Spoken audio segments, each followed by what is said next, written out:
કચ્છના પ્રસિદ્ધ યાત્રાધામ માતાના મઢ પાસે હવે ઉજવતા પરંપરાગત અશ્વિન નવરાત્રિ પર્વના સાતમના નોરતે રાત્રે હોમ હવનની ધાર્મિક વિધિ સાથે મોડી રાત્રે ઉપસ્થિત મોટી સંખ્યામાં ભાવિકોના આશાપુરા માતાજીના જયનાદ સાથે મઢ જાગીર અધ્યક્ષના હસ્તે બીડું હોમવામાં આવ્યું હતું અને ભુજ આશાપુરા મંદિરમાં પૂજારી જનાર્દનભાઈ દેવની હાજરીમાં હવન યોજવામાં આવ્યો હતો અને મોટી સંખ્યામાં ભાવિકો જોડાયા હતા। અત્યાર સુધીમાં અંદાજે 5 લાખ કરતાં વધુ માઈ ભક્તોએ મા આશાપુરાના ચરણોમાં શીશ ઝુકાવી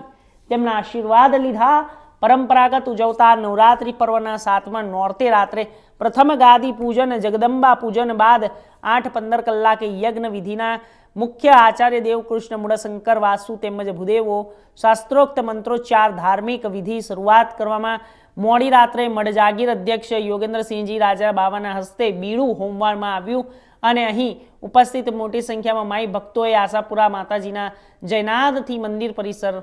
ગુંજી ઉઠ્યું।